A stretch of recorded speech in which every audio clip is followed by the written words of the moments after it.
When I was a little girl, we had a Christmas tradition at our house. Every year, when December came around, my mom would hang an advent calendar in the hallway right outside our bedroom. And every night, we would go to that advent calendar and we would take off a little bag of red and green M&Ms as we counted down the days until Christmas. And I loved that advent calendar. I would like to say it's because it was building anticipation for Christmas, which it was, but let's be honest, really I loved it because I got M&Ms every night. And as an adult, when I got married and we had our first child, I remember telling my husband, we have to get an advent calendar. This is something I want to continue with our children. And now we have 3 boys. And sure enough, every year when I pull out the Christmas decor, I pull out we have an advent tree, and it has little doors for every day of December. And the boys love that tradition of getting up. For them, they get up every morning and they go run to the door to see what's in there. And it helps to just build anticipation, just count down until Christmas. But Advent, over the last several years, has come to mean something much more deeper for me personally as I go into the Christmas season. Advent, that word Advent, it comes from a Latin word that means the arrival or coming. And Advent is a time when we celebrate the coming of baby Jesus, when we remember his arrival.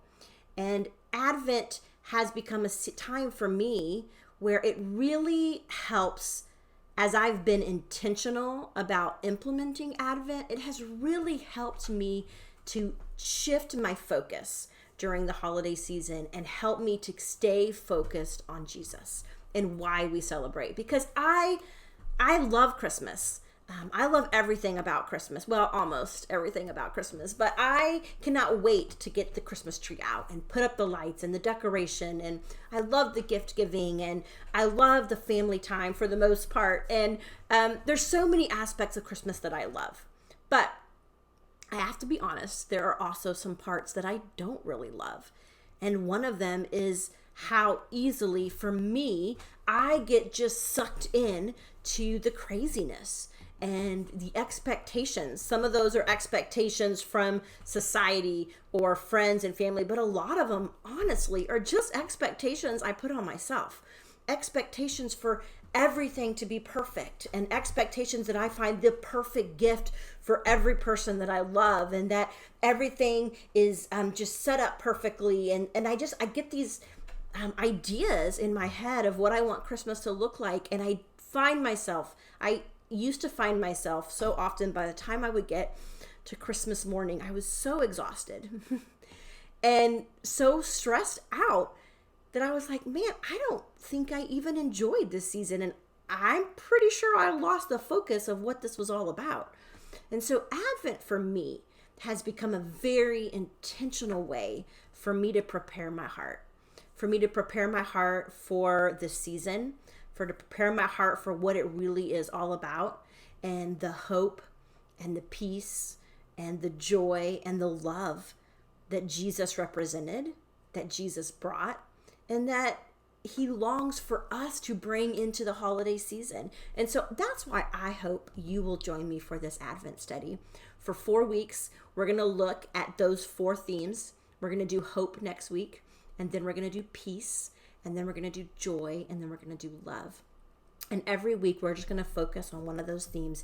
And what does it look like? Like, why do we have hope? And then how do we instill hope into our holiday season?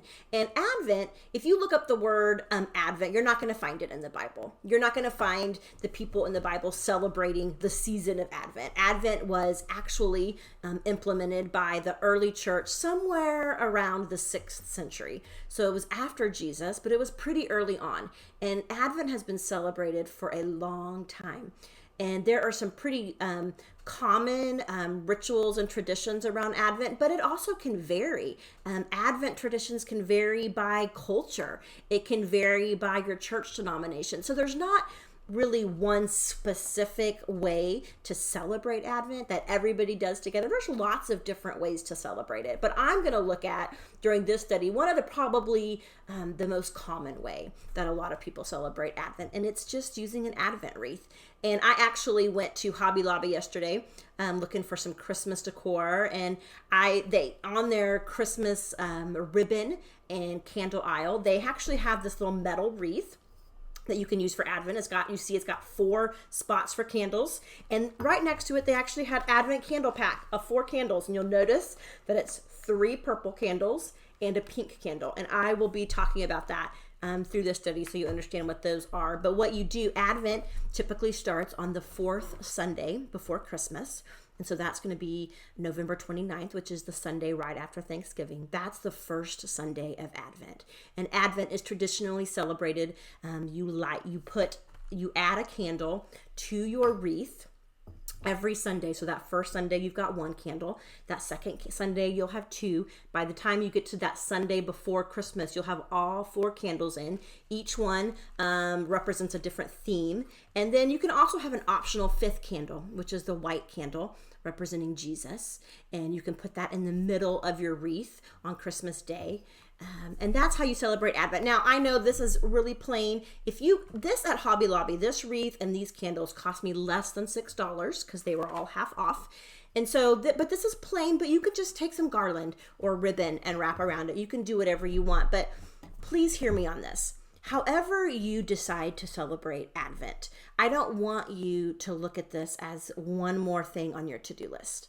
Because if your Christmas list is anything like mine, it is overwhelming. And you might be listening to this thinking, oh my goodness, I don't have time to go make an Advent wreath. And that's okay. If you want to do one, then you can go to Hobby Lobby. You can probably jump on Amazon. You can figure out a way to just get 4 candles. You could just get 4 little candle holders. It doesn't have to be anything fancy. So please don't stress out about that part.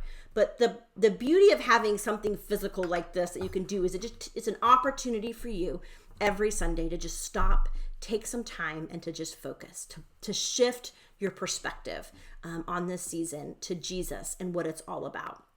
That really is what Advent is all about. If you notice, I've got this beautiful wooden one sitting here too. Last year I taught this study to the women at my church, and they gifted me with this gorgeous Advent circle, and it comes from Ann Voskamp, and it's just a wooden circle. It's got the 24 holes in it, and so you actually do this one daily. And again, you remember I said Advent, there's multiple ways you can celebrate Advent, but with this one, you put a candle in it every day. You start the first day of December, and you just keep adding them around till you get that whole circle filled.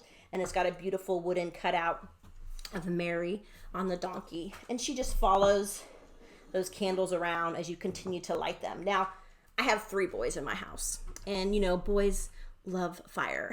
So this particular one typically sits in the middle of our dining room table, and they love getting to light those candles every night as we sit down to dinner throughout the month of December. And I'm being real, we don't sit down to dinner every night in December. And I remember last year there were some nights where we were like, oh, okay, we're 4 candles behind. We put 4 candles in to catch ourselves up. That's okay. There's lots of grace. But what it did provide for us was some great conversations and great opportunity for us to shift our focus and remember why we celebrate Christmas. And that really is what Advent is all about. Advent is about celebrating Jesus, remembering why we celebrate Christmas. And it does. Advent is a lot of the purpose or the meaning behind Advent is anticipation. And it's an anticipation of Jesus, remembering the past when he came as a baby, anticipating his second coming, the second Advent, and celebrating in the present that he is still here. He's with us through the person of the Holy Spirit who resides in us. So it's all 3 aspects come into play when you talk about Advent: remembering the past, anticipating the future, and celebrating the present. So I hope you will join me over the next 4 weeks as we prepare our hearts for the holiday season, as we just put ourselves in a place where we can be really intentional about Advent and taking that hope and that peace and that joy and that love that Jesus brought, that he represented, and that he wants us to take with us into the holiday season, not just for ourselves, but for all of those around us that we come into contact with this holiday season. So I hope you will join me. I cannot wait to do this study with you. So I'll see you on Facebook next week, Tuesday mornings, 10:30, live on Facebook. They will also be posted on YouTube on Wednesday of each week. If you're not on Facebook, you can always catch it there. So looking forward to doing this study with you, and God bless you. Have a wonderful day.